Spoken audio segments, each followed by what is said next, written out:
नमस्कार। अमेरिका ने दी पाकिस्तान को धमकी कि अगर चाइना से आपने अपने वेपन्स के स्पेयर पार्ट लिए तो हमारी तरफ से एक्शन आएगा।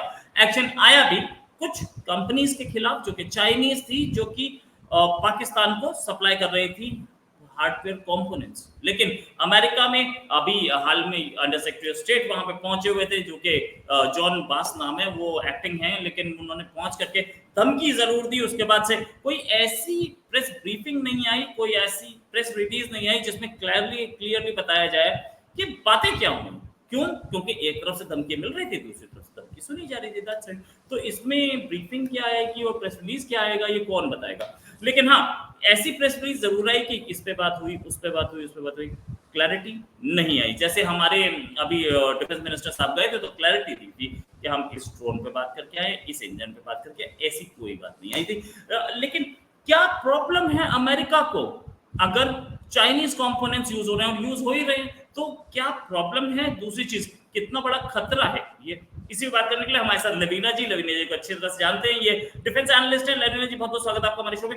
लवीना जी, पाकिस्तान को अमेरिका ने कॉलर से क्यों पकड़ा हुआ है? क्योंकि पाकिस्तान वो कंट्री है, कहते हैं ना, sleeps in the bed with China and sleeps in the bed with America. ये लोग अमेरिका के भी पार्टनर्स हैं and it's a very wrong phrase to use, but then that's as dirty as it gets. China को भी support करते हैं, America का भी डर्टी काम करते हैं, दोनों कंट्रीज का डर्टी काम करते हैं ये लोग, चाइना का भी और अमेरिका का भी। तो इसीलिए अब अमेरिका को, जैसे हम लोग I've been through your shows, we've been constantly putting it out कि China will be cornered sooner। तो उसको धीरे धीरे धीरे धीरे करके अमेरिका कॉर्नर कर रही है। और ये जो 3 कंपनी जिनके अगेंस्ट सैंक्शंस हुए हैं, ये पाकिस्तान की रॉकेट मोटर्स बना रहे थे। तो इसकी वजह से शाहीन 3 मिसाइल, अबाबिल मिसाइल, इन सब में इम्पैक्ट होगा। तो अब अमेरिका ने उनको कंसोल करने की कोशिश की है कि देखो, ये हम तुम्हें टारगेट नहीं कर रहे हैं, हम चाइना को टारगेट कर रहे हैं, right. But still it means कि ये उन्होंने पाकिस्तान की गर्दन पकड़ी, क्योंकि जो पाकिस्तान ने शाहीन 3 मिसाइल बनाई थी, ये ओरिजिनली अग्नि 3, हमारी जो वो न्यूक्लियर केपेबल मिसाइल है, उसके अगेंस्ट बनाई थी। And it was also to target Andaman Nicobar islands. मतलब कि अंडमान निकोबार आइलैंड्स का एक वो एक स्ट्रैटेजिक बेस है, उसको एज अ लॉन्च बेस हम लोग, अगर न्यूक्लियर वॉर हुआ, उसको सेकंड उसको एक बेस की तरह ना यूज कर पाए, उस पर अटैक करने के लिए जो शाहीन 3 मिसाइल है, इसका आप रेंज भी देखो, इनकी लॉन्गेस्ट मिसाइल्स रेंज मिसाइल्स में पड़ती हैं 2750। अगर आप मैप में कैलकुलेट भी करोगे, राजस्थान से, मतलब राजस्थान के से थोड़ा आगे पाकिस्तान के अंदर से अंडमान निकोबार तक, तो इट्स अराउंड 2700 2800 किलोमीटर्स। तो ये मिसाइल की रेंज है। तो इन्होंने टारगेट प्लान किया था हमारे Andaman Nicobar, which has a second strike capability when there is a nuclear war, right. मतलब लोगों को सिंप्लीफाई करने के लिए कि पहला अटैक हुआ, उसके बाद जो न्यूक्लियर ट्रायड होता है, लैंड से अटैक हो सकता है, सबमरीन से अटैक, वाटर से सबमरीन से अटैक हो सकता है, एयर से अटैक हो सकता है। तो अंडमान निकोबार को एज अ लॉन्च बेस ना हम लोग यूज करें, इसीलिए इन्होंने ये शाहीन 3 मिसाइल बनाई थी। अब वो तो ढप हो गया, इनके रॉकेट मोटर्स मिलने वाले हैं नहीं। ये शाहीन 3 मिसाइल और Ababeel missile is a normal one, it's a ballistic missile, but not as big a deal as compare to Shaheen 3। तो पाकिस्तान के लिए ये उनका गला दबाने जैसा है, क्योंकि इनकी लॉन्गेस्ट रेंज मिसाइल है। और चाइनीज कंपोनेंट, जहां तक बात है, आपको याद है हम लोग ने इससे पहले एक वीडियो किया था जुलाई में, जहां पे एक चाइनीज ड्रोन पकड़ा गया था, लिबिया जा रहा था, इटालियंस ने पकड़ लिया था, राइट। याद है? MQ9 जैसी दिखने वाली एक ड्रोन जो इटली में पकड़ ली थी, और वो लिबिया जा रही थी। बेसिकली वो रशिया का माल था जो चाइना के थ्रू लिबिया जा रहा था अगेंस्ट अमेरिकन फोर्सेस जो वहां पे राइट। एक वो बड़ा न्यूज था। तो चाइनीज कंपोनेंट्स हर चीज में भी, आप हम लोगों ने सबने सुना है रशिया यूक्रेन वॉर में Shahed 136 drones, these were a terror। Not even the Turkish drones could stand in front of these. I mean, they were no match for Shahed drones क्योंकि ये बहुत डेंजरस थे। और इन ड्रोन्स की parts भी China से आती हैं, तो ऑलमोस्ट सारे जो ड्रोन्स, मिसाइल्स, इन सब में चाइना के पार्ट्स लगते ही लगते हैं। तो अभी जो पाकिस्तान के लिए जो ये न्यूज़ है, it is I believe America को तालियां, बहुत अच्छा किया उन्होंने जो किया है। नाशक उन्होंने चाइना के लिए किया, वो पाकिस्तान को भी हर्ट किया। एक तीर से दो निशाने। राइट। अच्छा अच्छा, ये जो एक शिप इंडिया ने भी पकड़ा था इससे पहले नावशेवा पे, जो कि कंपोनेंट्स ले जा रहा था, वहां लिबिया ने भी किया था। ये प्रोलिफरेशन कितना कितना खतरनाक है पाकिस्तान की तरफ से? क्या ये इंटरनेशनल टेररिस्ट पे भी, जैसे अभी अभी 2 दिन पहले की बात है, तो बांग्लादेश से भी आई थी आवाज कि पाकिस्तान हमें न्यूक्लियर वेपन दे दे या हमें न्यूक्लियर अम्ब्रेला मिले। या तो कहीं या तो ये बांग्लादेश, proliferation नेपाल। जैसा, हाँ, या yeah, complete your question. I'll answer accordingly. I'm sorry. ये क्या ये प्रोलिफरेशन मतलब क्या ये बहुत डेंजरस हो सकता है कि न्यूक्लियर प्रोलिफरेशन भी हो सकती है इसमें? पाकिस्तान का जो सबसे पहला न्यूक्लियर टेस्ट था, उसकी जो मैग्नेटिक रिंग थी, वो जो इनको यूरेनियम इनरिच करने के लिए चाहिए होती है, वो उस टाइम पे भी चाइना ने दिया था। उस टाइम पे भी स्मगलिंग कराई थी, उस टाइम पे भी through North Korea, and they have a history there कि न्यूक्लियर सबसे पहला जो न्यूक्लियर टेस्ट पाकिस्तान ने किया है, that was done with the help of Chinese. वो अलग बात है कि चाइनीज ने खुद अमेरिका की चीजें ये करके, आई मीन री इंजीनियर करके अपना टेस्ट किया था, right? My point is this is very dangerous game that China plays with Pakistan, और वो इनडायरेक्टली पीछे खड़ा होके करता है, कभी सामने आके नहीं करता है। वो हमारे को भी दोवल साहब और वांगी मिले थे रशिया में, राइट? उसके बाद डिसएंगेजमेंट की वीडियोस भी निकली थी, और डिसएंगेजमेंट भी हुआ लद्दाख में। और उसी दिन उन्होंने क्या किया, same day on September 13, China की जो PLA आर्मी है, उन्होंने लद्दाख के पास इनका क्या एक चुनलो करके एक पोस्ट है, जिस which is right opposite to Pangong so.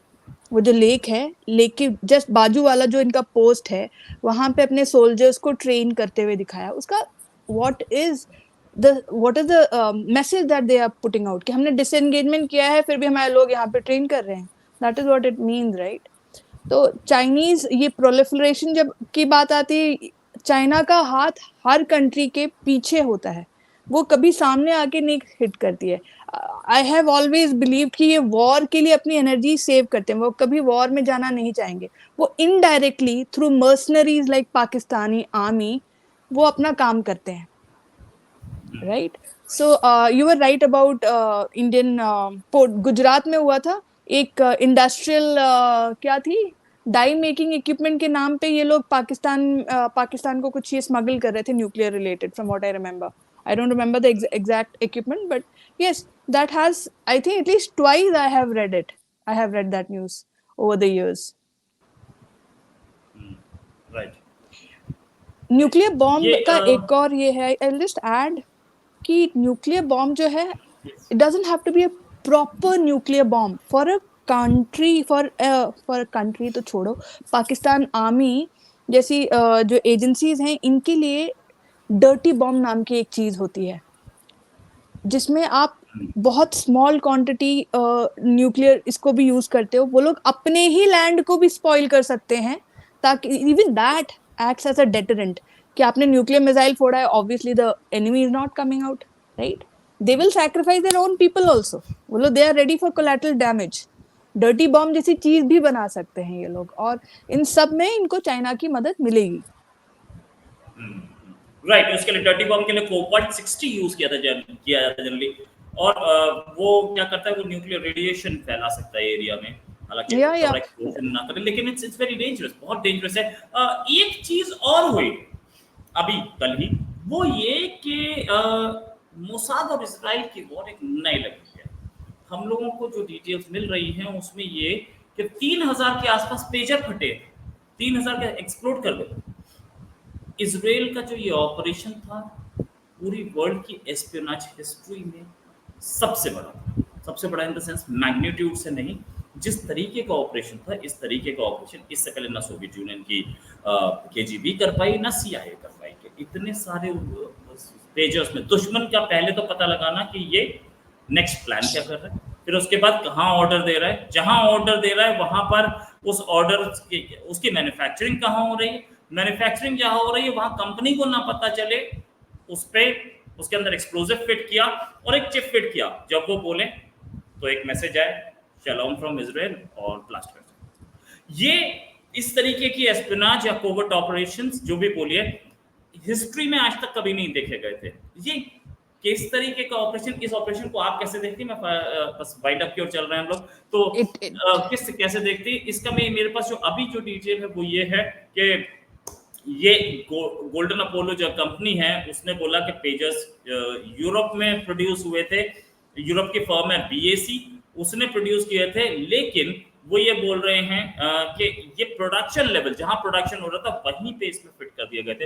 Netanyahu जो कि यूएन जाने वाले थे उन्होंने अपना यूएन का ट्रिप कैंसिल कर दिया। This is a big operation. Actually इन्होंने एक पीटीएन पैटर्न करके एक एक्सप्लोजिव यूज किया है।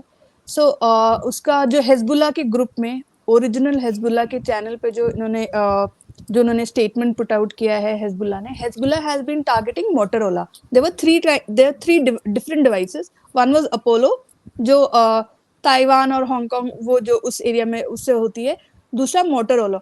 मोटोरोला जो है, मोटोरोला की जो मोबिलिटी नाम की कंपनी है वो चाइनीज है, लेकिन उनका मोटोरोला सॉल्यूशंस करके जो टेलीकम्युनिकेशन इक्विपमेंट बनाता है वो अभी भी अमेरिकन कंपनी के नीचे है। And Hezbollah has been targeting Motorola, they have not been targeting Apollo. लेकिन जो ब्लास्ट हुई जो पिक्चर्स आई हैं वो अपोलो की है, मोटोरोला का नहीं आया है। लेकिन हिजबुल्लाह हैज बीन क्लेमिंग कि जो इक्विपमेंट्स थे they were somewhere intercepted and they had put 20 grams of pattern explosive. Now pattern explosive is a heat sensitive explosive. तो पहले इजराइल ने क्या किया, एक साइबर अटैक किया, इनके जो बैटरीज थी उसको हीट अप किया। Now the batteries heating up would not actually cause the explosion because there was 20 grams of pattern explosive.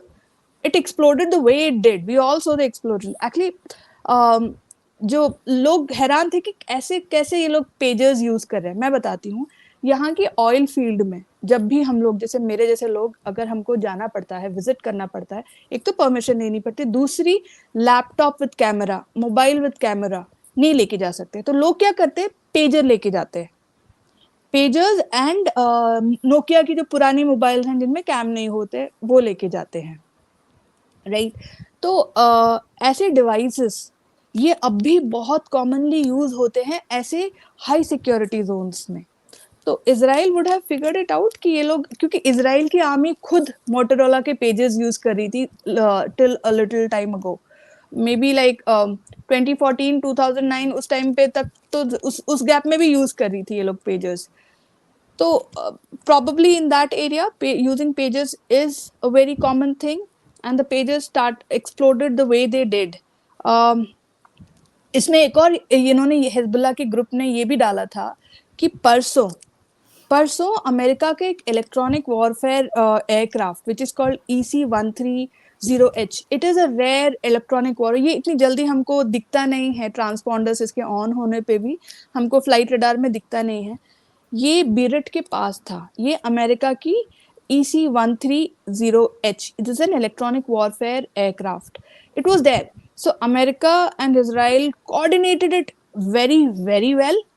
And obviously America will say they were not aware क्योंकि they will not take responsibility for what Israel is doing. And this is a, आपने खुद बोला कि it is a massive operation. कितने 2800 तो कल शाम को ही हो गए थे explosions, अब तक तो बढ़ गए होंगे। इसके बीच में IRGC ने बोला है कि उनके 6 लोग मरे हैं। आप ईरान का ambassador to Beirut, he lost his eye. That means he was also part of he was also helping Hezbollah and he was also in contact with Hezbollah. Hezbollah is not a militia, it is a proper military. तो इसके लोग they go into high security zones. I'm not surprised they were using pagers.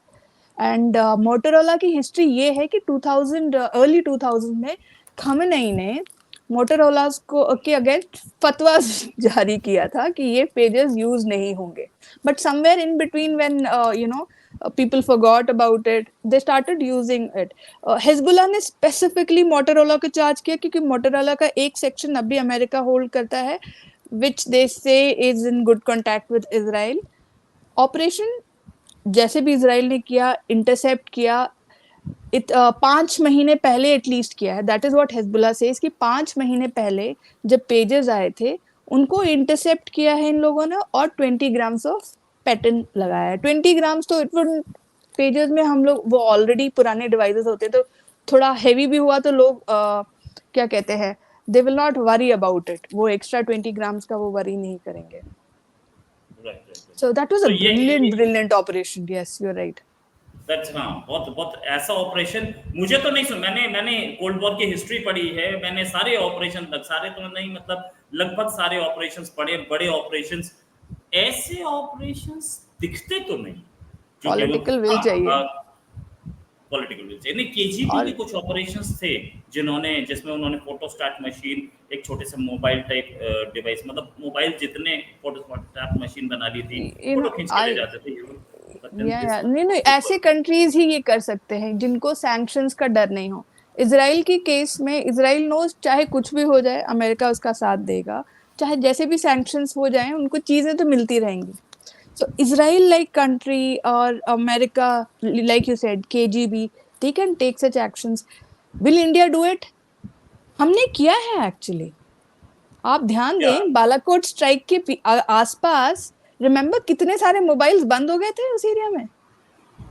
वो mobile क्योंकि इसलिए बंद हुए थे क्योंकि वो हम लोगों ने अटैक किया था और अटैक के बाद वो मोबाइल बंद हो गए थे, मतलब चल या point is this only, basically the devices went of and it happens a lot of times that we can do it, it's just that we won't do it, but I hope we are doing it क्योंकि हमारे आसपास की countries हैं, जैसे आपने बांग्लादेश को बोला, नेपाल में 2 हफ्ते पहले आईसिस की एक न्यूज आई थी, आपने सुना होगा, इनके एक नेपाली पुलिस ऑफिसर को सिंगापुर की इंटरपोल ब्रांच ने बोला, उसको पकड़ा बेसिकली कि ये आईसिस से कनेक्टेड है, ये मलेशिया जाता है, वहां से ये आईसिस के लोगों को कांटेक्ट करता है, फिर सिंगापुर आता है। तो ये इंटरपोल ने वार्निंग दी थी और फिर सिंगापुर ने एक्शन लिया, and now we know that ISIS is existing in Nepal. That reminds me, आज का हेडलाइन जो नेपाल के मीडिया में है वो है कि इंडियन ऑफिशियल सीबीआई बोला है उन लोगों ने, but I am sure it's some other agency, officials are in Nepal to investigate on ISIS. तो या हमारे चारों ओर टेररिज्म फैल रहा है। सही बात है। तो ये चीजें हमारी पैनी नजर रहेगी इन सब पे, और बांग्लादेश में भी बहुत सारी डेवलपमेंट्स चल रही हैं, उस पर भी हमारी नजर रहेगी। कल ही बांग्लादेश की आर्मी को किसी को भी शूट करने के ऑर्डर्स दे दिए गए और किसी को भी अरेस्ट करने के ऑर्डर दे दिए गए। हम उस पर भी बात करेंगे कभी और। अभी के लिए नमस्कार, धन्यवाद, जय हिंद।